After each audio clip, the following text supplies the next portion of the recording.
Merong mga nasa mayoriya na nabwisit dun sa testimony nung dalawang, yung si Lotok at sino yun, yung ano, yung mas ninauna.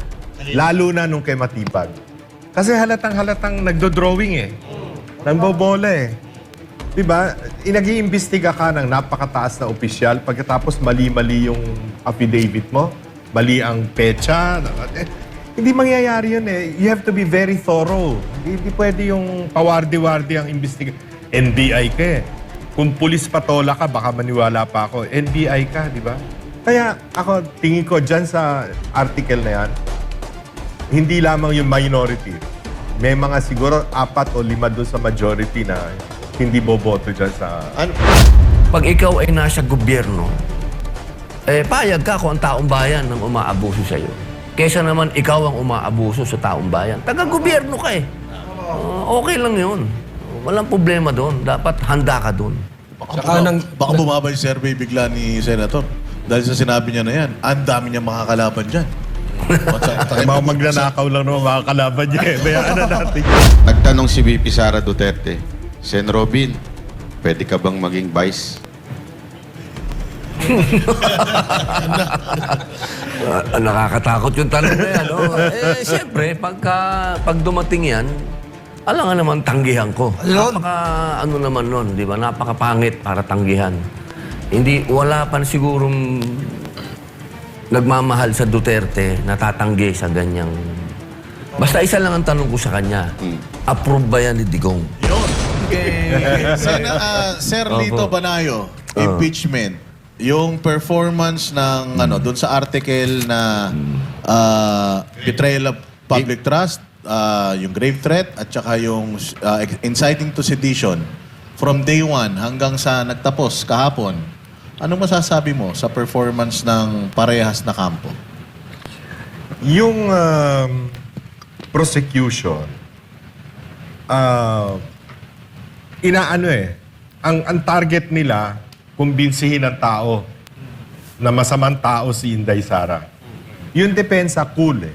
Depensa, defending based on legal precepts. No? Ang problema, hindi naman... Ako, tingin ko, siyempre hindi makakapagsalita si Sen Robin, but ang tingin ko yung mga senador, hindi lamang yung minoriya ngayon na may simpatya, dun sa article na yon kay Vice President Inday Sara, merong mga nasa mayoriya na nabwisit dun sa testimony nung dalawang, yung si Lotok at sino yun, yung mas ninauna, lalo na nung kay Matipag. Kasi halatang nagdo-drawing eh. Nangbobola eh. Diba? Nag-iimbestiga ka ng napakataas na opisyal pagkatapos mali-mali yung affidavit mo, mali ang pecha. Hindi mangyayari yun eh. You have to be very thorough. Hindi pwede yung pawardi-wardi ang imbestiga. NBI ka eh. Kung pulis patola ka, baka maniwala pa ako. NBI ka, di ba?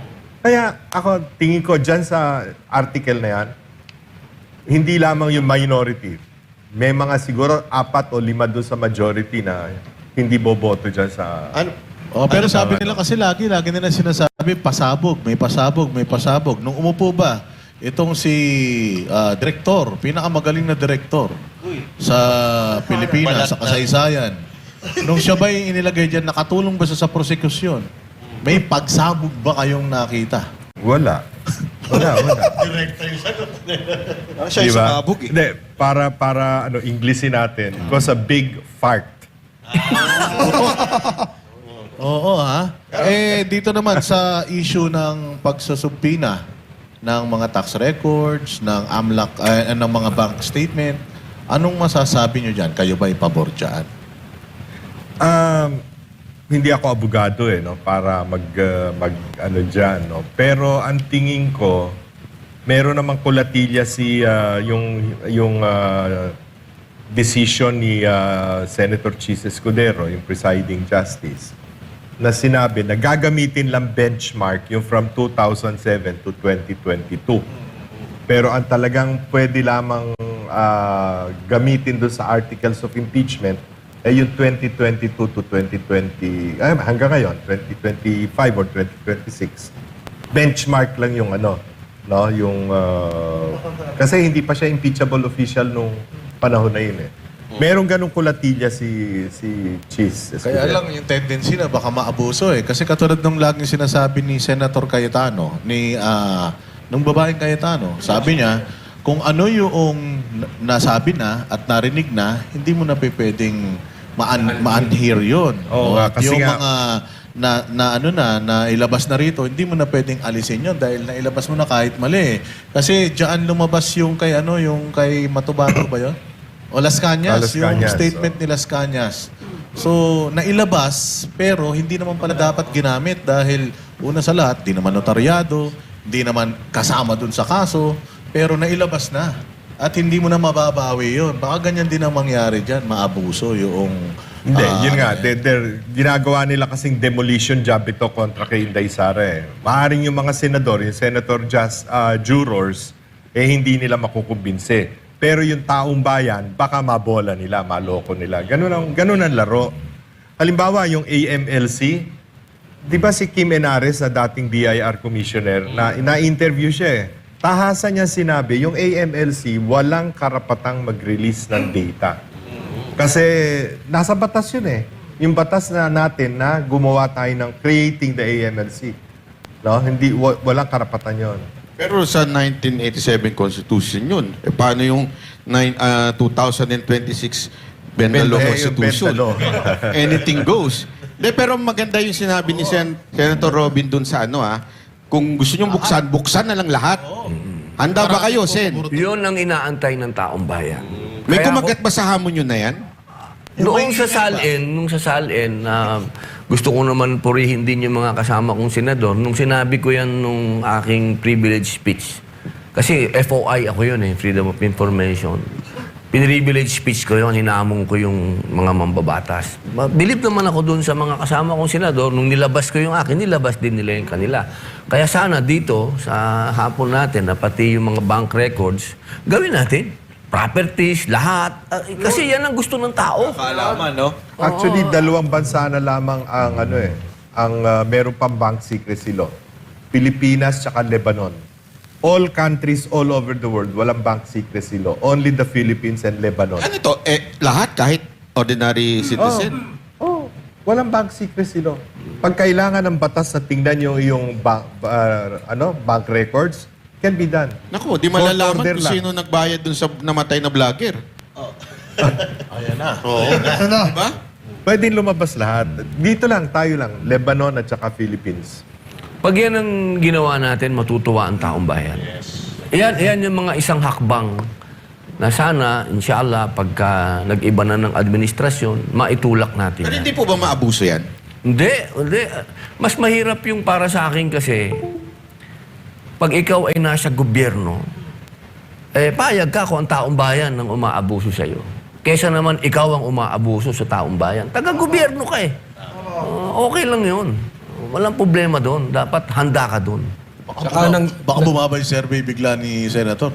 Dahil sa sinabi niya na yan, ang dami niya makakalaban dyan.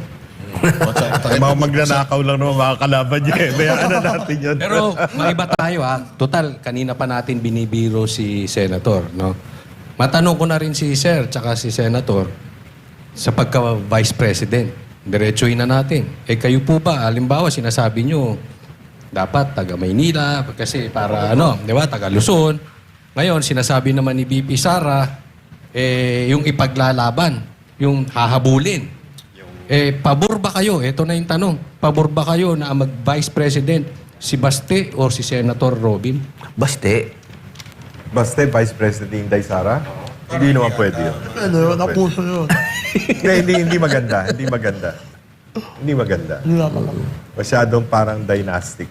Hindi siguro. Pero, as a political strategist, dapat kung taga-South ang kandidatong presidente, mas maganda kung ang kunin niyang Vice President, taga-Luzon. Hello! Senator Robin! Sandali. Senator Robin. Linawin natin baka mamaya tinutukoy si Senator Amy, yari tayo dyan. Hindi naman siguro, no? Babae mukhang. Ayun, para malinaw lang. So, kailangan lalaki. Well, normally, binabalansi mo yan no? Meron lang mga pagkakataon sa ating kasaysayan na hindi nasunod yon. Cory and Doy. Yung isa taga Tarlac, yung isa taga Batangas. Si Macapagal at saka si Noli de Castro, si Gloria at si Noli de Castro. But mula nung si Pangulong Duterte, nabalik yung north-south balance no? At lumakas ang Mindanao. Ngayon lang na nakita ng buong Pilipinas na ang Mindanao pala merong isang boses. Kaya napakahirap mong manalong senador kung kalaban mo si Vice President Inday Sara. Kasi 24% of the national vote is Mindanao. Eh nakita mo yung resulta ng 97% si Inday Sara sa Mindanao. Tapos, yung Visayas, that's 20% of the vote. 10.5% of that is Cebuano speaking. So 24 plus 10.5, you're talking 34.5%. Puwera pa yung mga Bisaya dito sa Manila at all over Luzon. No? So, Mas maraming Bisaya kaysa sa mga Tagalog. Sa So totoo pag lang. bumoto ka sa impeachment ni VP Sara, re-electionist ka, patay delegates ka na. ka. May Oo. problema ka. Pero ang tanong dito, halimbawa lang, hypothetical, nagtanong si VP Sara Duterte, Sen Robin, pwede ka bang maging vice? Nakakatakot yung tanong na yan. Oh. Siyempre, pag dumating yan, alam nga naman tanggihan ko. Napaka, naman nun, di ba? Napakapangit para tanggihan. Hindi, wala pa sigurong nagmamahal sa Duterte na tatanggi sa ganyang... Basta isa lang ang tanong ko sa kanya. Approve ba yan ni Digong? Yun. Yun. Eh, Yun lang paano? ang tanong. Kung si Opo. Digong sumulat sa iyo mula sa Hague, sinabi niyo sa 2028, gusto kitang maging vice Tulungan mo president. ang anak ko. Ay, kung kay Ma'am Inday, 100%. Pag si Digong nagsabi, 1,000% yes yun. Opo, So, opo. Senate VP Sara Duterte, narinig nyo na po ang sagot. Tapos na eleksyon. Tapos na eleksyon. Dinideklara na natin Finish ngayon pa na. lang. Tapos na. Eh, paano Oo. si Ontiveros? 0.001 yun. May death threat pa. May death threat. May Ba't death- kayo death threat ng 0.001? Ibig sabihin nun, wala kang bilang eh. Bakit kayo may death threat yun? Ano? Kayo po ba, Senator? May death threat kayo? Magmula po nung siyempre, noong sumama po tayo laban sa mga NPA, hindi po nawawala yan. Nandyan yan. Ako naman, laging ang tiwala ko sa Panginoon Diyos eh. Alam niyo, ako'y tagahanga ni Fidel Castro. No? Si Fidel Castro, sa dami-dami ng death threat dyan, hindi yan nadali. Ang sabi niya, ang hawak lang niya, morality. So, ako naman, naniniwala ako ang aking intention sa bayan, maganda. So, okay lang. Tatay ko binaril. Pero, Oo. Opo. Posible po Nagsasalita kaya- sa entablado. No? Opo. posible po kaya ang isang kasamahan nila ay ide-death threat nila? Ako, mahirap sagutin yan. O hindi kaya baka, baka gusto niyang tumaas yung ratings niya para kaya maggagawa-gawa siya ng death threat sa sarili niya. Nako, ewan ko lang.